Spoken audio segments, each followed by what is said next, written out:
은혜로운 찬양 감사합니다. 하나님의 크신 사랑과 은혜가 늘 함께 하시기를 주님의 이름으로 축원합니다. 제가 대학교 다닐 때의 이야기입니다.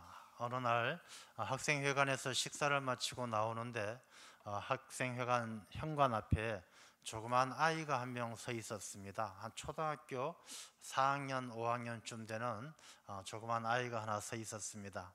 많은 학생들이 오고 가는데 이 조그만 아이가 지나가는 한 학생, 대학생이죠. 덩치도 크고 큰 대학생 보고 야 임마 너 왜 이제 와? 하고 소리를 지르는 것입니다. 이 조그만 아이가 아주 버르장머리가 없어서 제가 지나가면서 뭐 저런 아이가 다 있나 싶어 이렇게 봤습니다.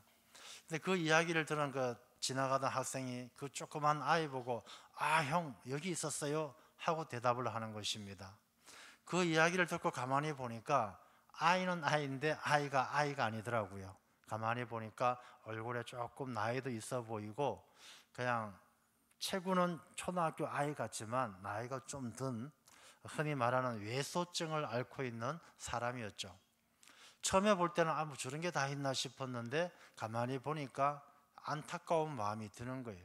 사람이 나이가 먹으면 이제 몸도 좀 커지고 정신 연령도 같이 균형 있게 성장해야 아름다워 보이는 것인데 나이는 먹었지만 몸이 크지 않으니까 참 딱해 보이고 안타까워 보였습니다.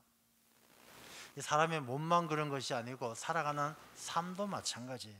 사람이 살아가면서 나이가 들거나 경험이 쌓이면 이 경험이 되거나 나이가 든 만큼 실력도 올라가고 인격도 성숙해야 아름다운 것이지, 나이는 세월은 흘러가는데 실력도 안 늘고 인격도 성숙하지 않으면 그것도 참 안타까운 일입니다. 어떤 회사의 한 직원이 사장님한테 따집니다. 사장님, 어떻게 이러실 수 있습니까? 내가 20년을 이 자리에서 일을 했는데 20년 동안 근무를 했는데 승진 한번 안 시켜주고 맨날 그 자리 20년 동안 그 자리에 두는 법이 어디 있습니까? 하고 따집니다. 사장이 이야기합니다. 이 사람 자네 뭔가 착각하고 있는가 본데 자네는 그곳에서 20년 동안 있은 것이 아니라 자네는 1년밖에 있지 않았네. 1년을 20번 반복했을 뿐이네. 이렇게 사장이 이야기를 했답니다. 그게 무슨 뜻입니까? 너는 처음 왔던 1년하고 다를 게 아무것도 없는, 발전하지 않는 그 모습으로 20번을 똑같이 했을 뿐이지 첫 번째 1년보다 2년째가 나아지고 3년째가 나아지고 그러지 못했다는 것입니다. 그러니 사람이 살아가는 모습 속에서도 세월은 흐르고 이 나이는 먹어가지만 실력도 안 들고 나아지는 게 없어서 맨날 그 자리에 있는 모습을 사장이 꼬집었다는 것이죠. 이 몸도 균형 있게 성장해야 되고 삶도 균형 있게 다 성숙해 가야 하는 것입니다. 몸과 삶만 그런 것이 아니고 교회도 마찬가지예요. 교회도 우리 교회가 76주년을 지났습니다. 이제 앞으로 77, 78, 4년 뒤면 80주년, 이제 얼마 남지 않았죠. 우리 교회가 사람에 비유한다면 굉장히 어른이 돼야 될 그런 나이입니다. 우리가 나이 70을 종심소욕 불류구라 그렇게 이야기합니다. 나이 70이 되면 마음 가는 대로 움직여도 부끄럽거나 수치스러움이 없는 그런 삶을 살아야 한다는 것이죠. 우리 교회도 80주년을 앞두고 있는 76주년 넘어가는 이때면 우리 교회가 정말 무슨 일을 하더라도 하나님께 기쁨이 되고 하나님의 영광을 드러낼 수 있는 그런 교회가 돼야 되는 것이죠. 몸도 일상의 삶도 교회도 다 그 연륜에 맞춰서 성숙해 가야 하는 것이죠. 자, 그럼 우리 교회가 그렇게 성숙한 교회가 될 수 있는 방법은 뭐냐? 우리가 이 교회가 건축하고 사람 많아지면 이 교회가 하나님이 기뻐하시는 성숙한 교회가 될 수 있느냐? 그렇지 않다는 것입니다. 오늘 이 본문의 말씀을 보면은 이 신앙 공동체가 어떻게 하면 성숙하고 하나님께서 귀하게 보시는가를 우리가 이 말씀을 통해서 알 수가 있어요. 자, 이 말씀은 사도 바울이 디모데에게 이야기하는 권면의 말씀이에요. 디모데전서, 디모데후서는 목회 서신이다라고 하는 스승된 바울이 믿음의 아들로 삼았던 디모데에게 정말 아버지의 마음으로, 스승의 마음으로 권면하고 있는 내용이 바로 이 디모데전서 후서에 담겨져 있고, 오늘 읽은 말씀도 바로 그 중에 하나입니다. 자, 디모데는 어떤 사람입니까? 디모데는요, 이 외조모 로이스, 어머니 유니게의 신앙을 물려받은 모태신앙이에요. 모태신앙. 3대째 믿음 생활을 했던 아주 이 모태신앙을 가진 사람이에요. 근데 이 모태신앙을 가졌던 디모데를 사도 바울이 귀하게 봤는데, 이 귀하게 보면서 디모데에게 뭔가 아직 부족함이 있어서 오늘 본문의 말씀을 통해서 권면하고 가르치고 있는 것이죠. 이 디모데를 통해서 교회를 더욱더 잘 섬기게 하고 예수님의 좋은 일꾼 되기를 바라는 마음으로 디모데에게 권하는 이 말씀을, 오늘 우리는 주님의 몸된 교회의 지체가 된 우리는 이 말씀을 잘 듣고 어떻게 하면 내가 예수님의 좋은 일꾼이 될 수 있는지, 어떻게 하면 성숙한 그리스도인이 될 수 있는지 하나님이 들려주시는 음성을 듣는 귀한 시간 되시기를 축원합니다. 교회 성장 연구소라는 데에서 이 교회 성장에 관해서 한번 발표를 한 적이 있습니다. 어떤 교회가 성장하는가, 어떤 교회가 성숙한 교회인가 라는 것을 이제 연구를 하고 설문조사를 했습니다. 그 결과를, 답을 정리해 놓은 내용을 보면 딱 하나죠. 그 교회에 속해 있는 성도들의 건강성, 그 성도들의 신앙의 성숙함에 따라서 그 교회가 힘이 있고 성장한다는 것입니다. 돈 많은 교회가 성장하는 게 아니죠. 출세하고 성공한 사람이 많은 교회가 능력 있는 교회가 되는 것이 아닙니다. 여러분 생각해 보십시오. 우리가 모든 성도들은 지체예요.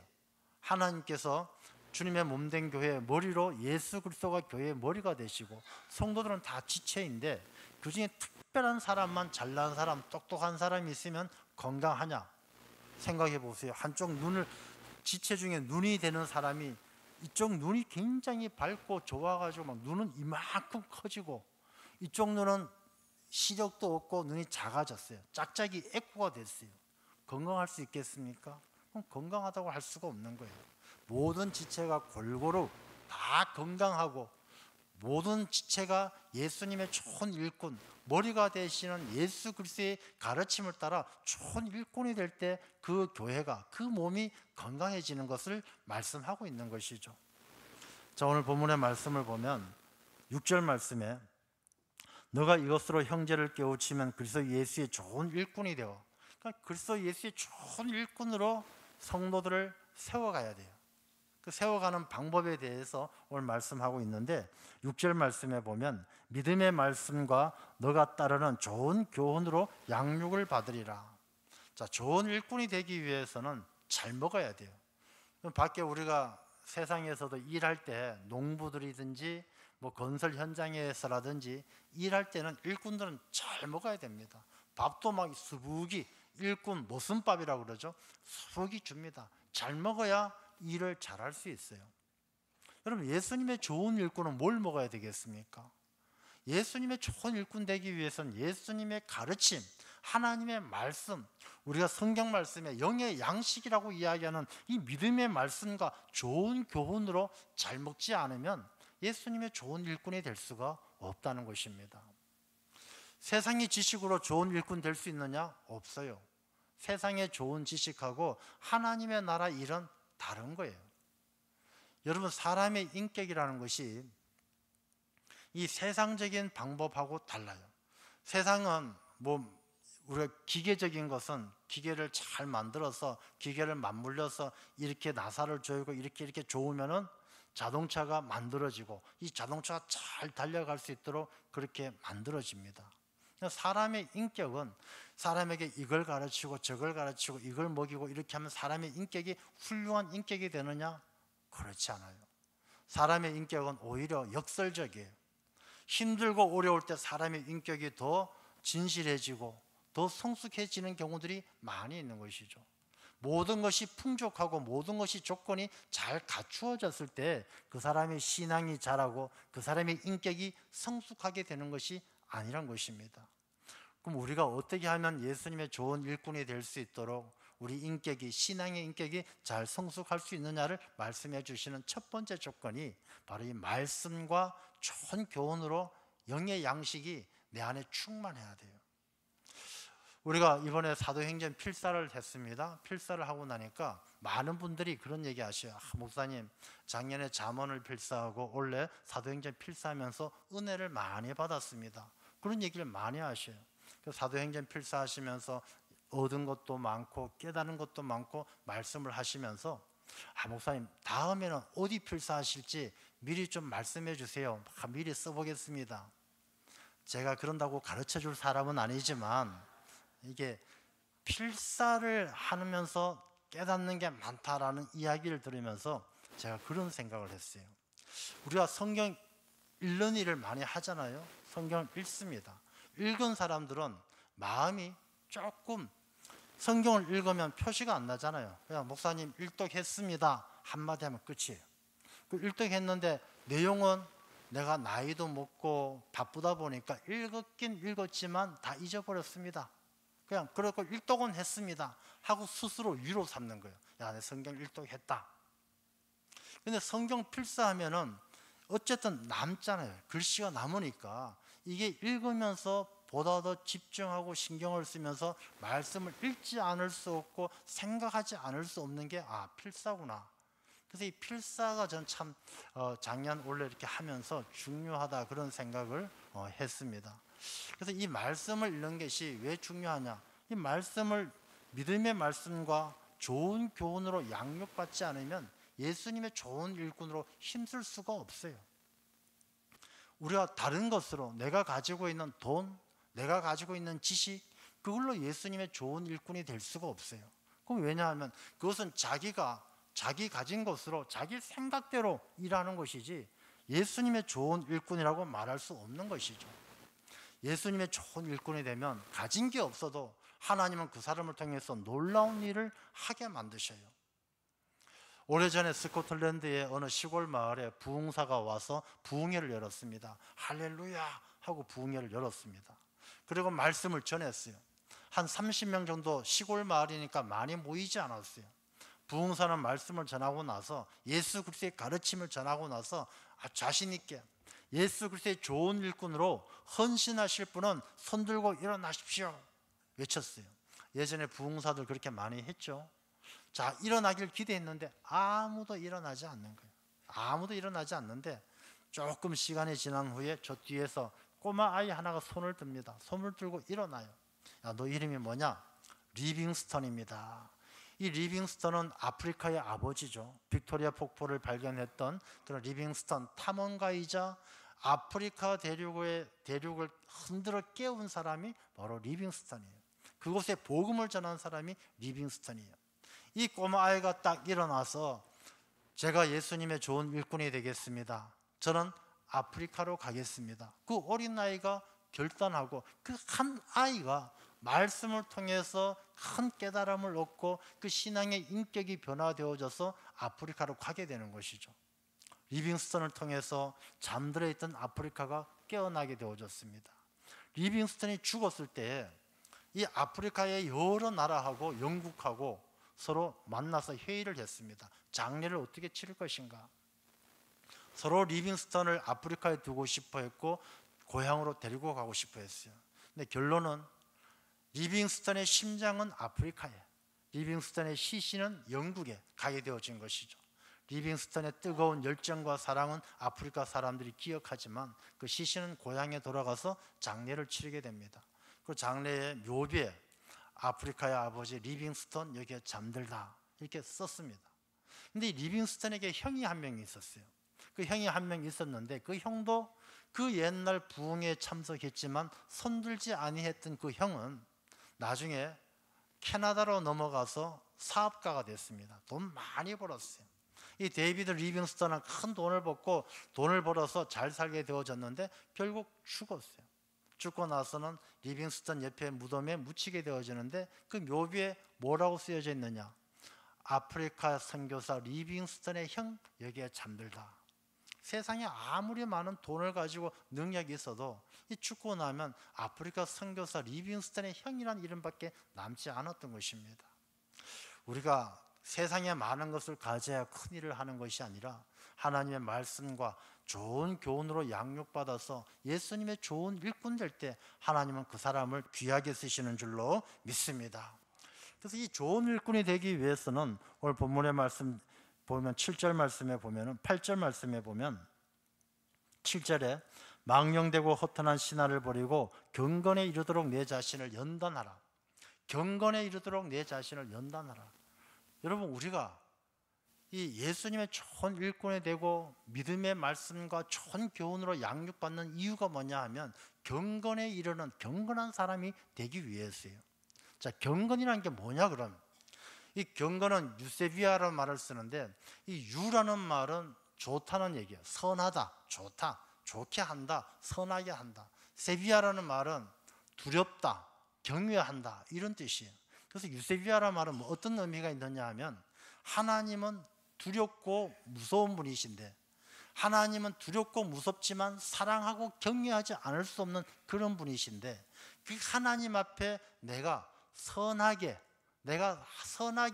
응답한다, 하나님 선하게 반응한다. 그것이 바로 경건이에요.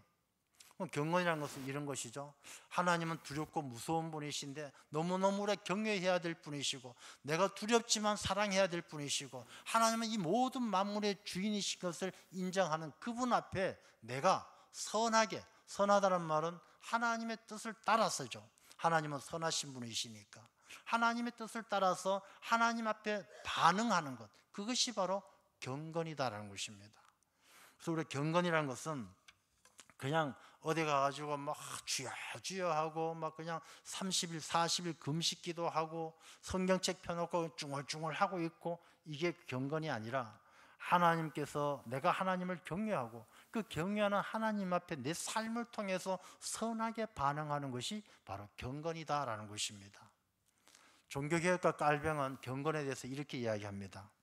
진정한 경건은 하나님의 심판을 의도적으로 피하려는 마음도 아니고 두려워하는 마음도 아니다.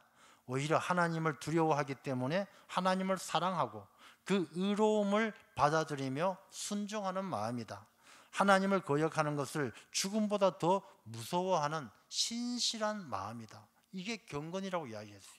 하나님 앞에 내가 하나님 말씀에 도망가고 숨고 이것이 아니라 하나님을 너무 사랑하여 그 하나님의 의로우심을 받아들이고 그 하나님의 의로우심 가운데 순종하는 마음이 바로 경건이다.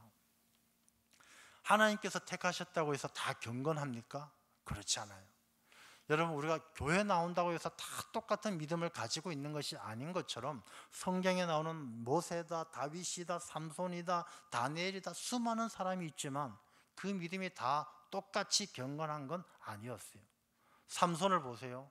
하나님께서 삼손을 태중에서부터 불렀어요. 나실인으로 불렀어요. 삼손은 태어나면서부터 구별받은 하나님의 사람이었어요. 머리를 길러서 힘이 무지무지 셉니다. 블레셋 사람 막 낙타 턱뼈 가지고 다 때려 죽이고 아주 이스라엘의 위대한 지도자입니다. 근데 삼손이 경건했느냐? 경건하지는 못했어요. 맨날 여자 꽁무니만 쫓아다니잖아요. 데릴라 쫓아가가지고 나하고 좀 사귀자 그래가지고 데릴라 무릎에 머리 베고 자다가 당신의 힘의 근원이 어디냐 이야기하다가 결국 머리 다 깎이고 잘리우고 블레셋에 붙들려 가서 눈알 뽑히고 묶여 있다가 신전 무너질 때 같이 죽는 그런 비극적으로 끝나지 않습니까? 여러분, 신앙생활을 한다고 해서 다 똑같은 결말이 있는 것은 아니에요. 출애굽하는 이스라엘 백성이 다 애굽에서 나왔다고 가나안 땅에 들어가는 것이 아니에요. 우리가 가나안 땅에 들어가듯이 하나님 나라에 들어가는 그런 사람들은 그 과정 속에서 경건에 이르도록 연단하면서 힘써야 한다는 것입니다. 우리가 그러지 않으면 안 되는 것이죠. 자, 경건에 이르기 위해서 훈련할 때 우리 첫 번째 힘써야 될 것은 자기 자신의 마음을 비우는 일에 힘써야 돼요. 오늘 말씀 가운데 망령되고 허탄한 신화를 버리라 그랬어요. 망령되고 허탄한 신화가 어디에서 오느냐? 요한 1서 2장 16절과 17절의 말씀을 한번 같이 읽도록 해보겠습니다. 이는 세상에 있는 모든 것이 육신의 정욕과 안목의 정욕과 이생의 자랑이니 다 아버지께로부터 온 것이 아니요 세상으로부터 온 것이라.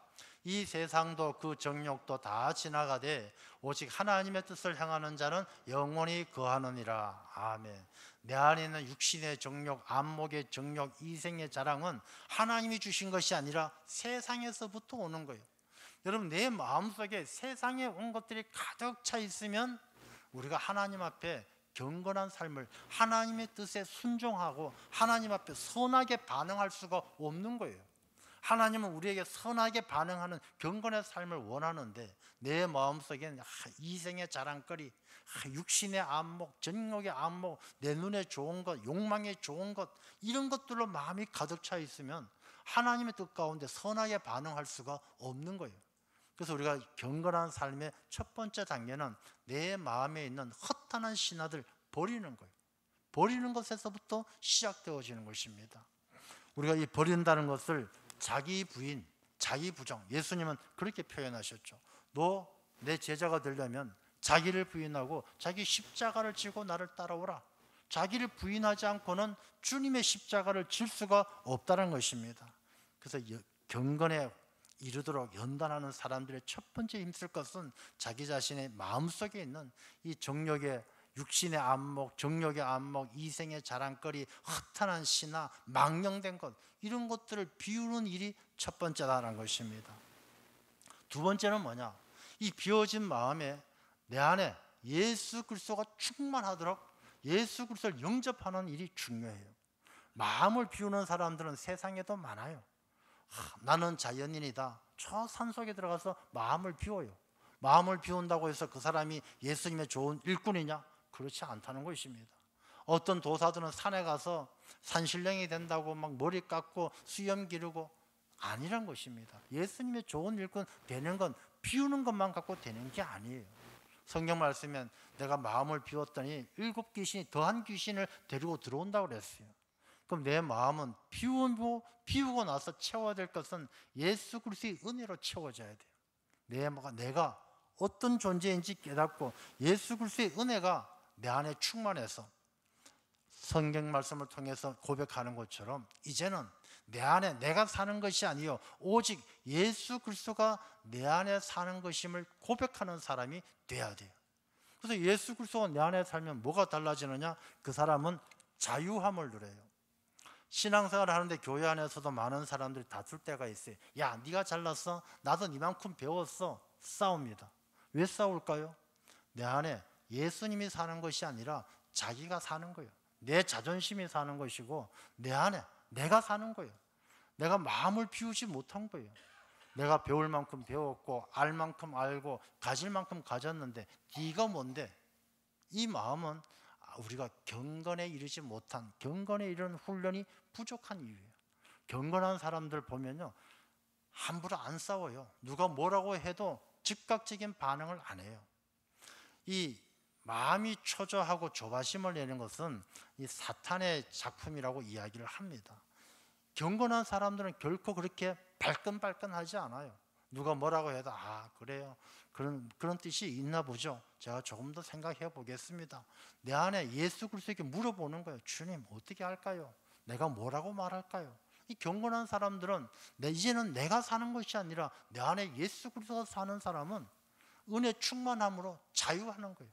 웬만한 문제 가지고는 끄떡도 안 해요. 누가 와서 뭐 나쁜 소리 해도 끄떡도 안 해요. 누가 와서 놀려도 끄떡도 안 해요. 누가 놀린다고, 누가 한마디 짜증나게 이야기한다고, 누가 속상하게 한다고 발끈발끈 하는 건 내 안에 예수 그리스도가 사는 것이 아니라 오직 내가 내 삶의 주인 되어졌다, 나는 아직 경건하지 않다, 그런 고백과 똑같다는 것입니다. 그 다음에 이 말씀 가운데 보면 이 경건에 이르도록은 내 자신을 연단하라고 그랬어요. 연단이라는 것은 그냥 되는 것이 아니라 훈련과 연습이 필요해요. 여러분, 훈련한다는 말은 굼나조라는 말을 쓰는데 그 말의 어원을 따져보면 훈련은 어떻게 받느냐? 성경 말씀의 사도 바울은 신앙생활을 운동 경기에 비유해서 많이 이야기합니다. 뭐 다른 박질한다, 운동장에서 다른 박질한다, 이런 표현들도 많이 있는데 이 연단한다는 훈련한다는 말은 선수들이 연습하는 것, 훈련한다는 말에서 찾아왔어요. 그 연단한다는 말의 뜻이 뭐냐면 옷을 벗는다는 이야기예요. 우리 연습하는 것은 옷을 벗어야 돼요. 옷을 벗는다는 게 뭐냐 하면, 야, 내 자존심도 벗고 내 나이도 벗고 내 지식도 벗고 내 가지고 있는 재산도 벗고 다 벗어야 훈련이 된다는 것입니다. 훈련하는 사람이 옷을 두툼하게 입고는 훈련할 수가 없어요. 내가 경건에 이르도록 훈련할 수 있는 사람은 내가 가지고 있는 모든 걸 내려놔야 돼요. 내가 배울 만큼 배웠어. 나 교회 다닐 만큼 다녔어. 내가 가진 것도 가질 만큼 가졌어. 다 내려놔야 돼요. 자존심도 내려놔야 돼요. 그렇지 않고는 경건에 이르는 훈련을 할 수가 없어요. 자, 모든 것을 내려놓고 경건에 이르는 훈련을 어떻게 하느냐? 15절 말씀에 보면 이 모든 일에 전심전력하여 너의 성숙함을 모든 사람에게 나타나게 하라. 전심전력해서 훈련받아야 돼요. 여러분, 전심전력이라는 것은 최선을 다하는 거예요. 적당히 해가지고는 달라지지 않아요. 여러분, 1살짜리 아이가 자, 걸음마를 배우기 시작합니다. 막 일어나서 걷기 시작합니다.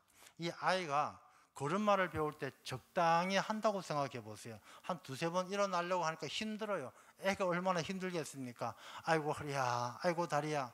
일어나는 거 내가 내일로 미루자. 내일 일어나자. 미뤘어요.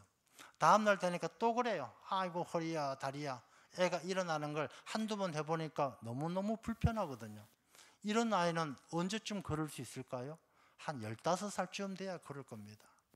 이 아이가 일어나는 그 조그만 아이, 뭘 알겠습니까? 그러나 이 아이도 일어나 걷기 위해서는 전심전력하는 거예요. 수천 번, 수만 번 넘어졌다 일어났다 넘어졌다 일어났다 그러면서 걸음마를 배우는 거예요.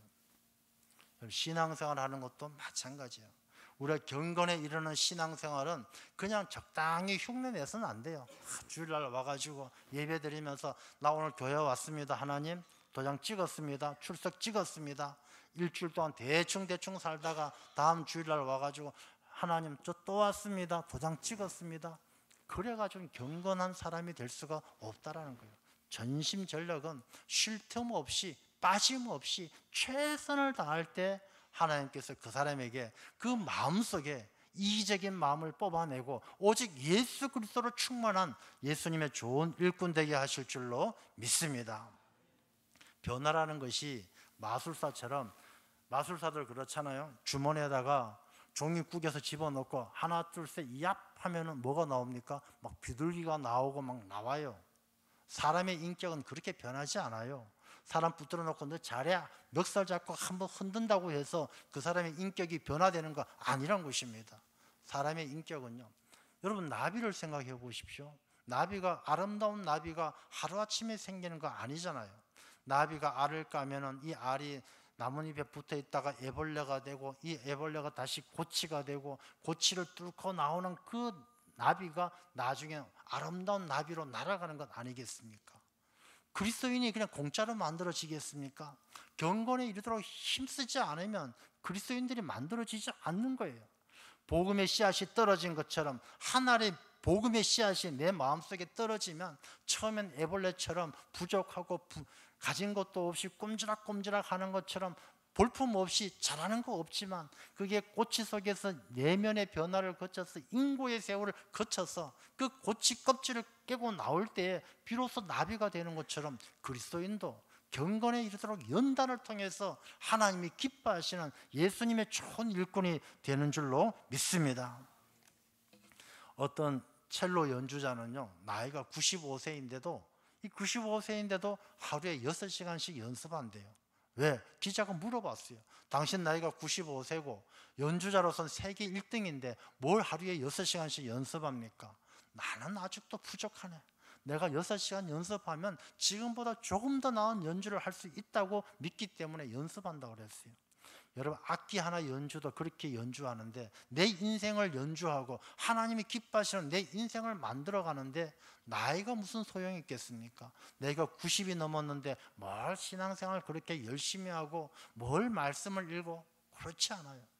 우리가 하나님 앞에 가는 그날까지 오늘 본문의 말씀 가운데도 보면요, 10절 말씀에 이를 위하여 우리가 수고하고 힘쓰는 것은 우리 소망을 살아계신 하나님께 둠이니, 하나님에게 소망을 두는 사람들은 이 수고하고 힘쓰는 것에 대해서 인색하지 않아요.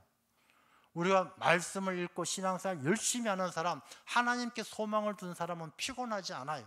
근데 아이고 목사님 피곤해요, 힘들어요, 바빠요, 맨날 가야 돼요, 주일만 가면 되지, 마음이 하나님에게 소망을 두지 않고 이 땅에 소망을 두고 있기 때문에 피곤하고 힘들고 하기 싫은 거예요.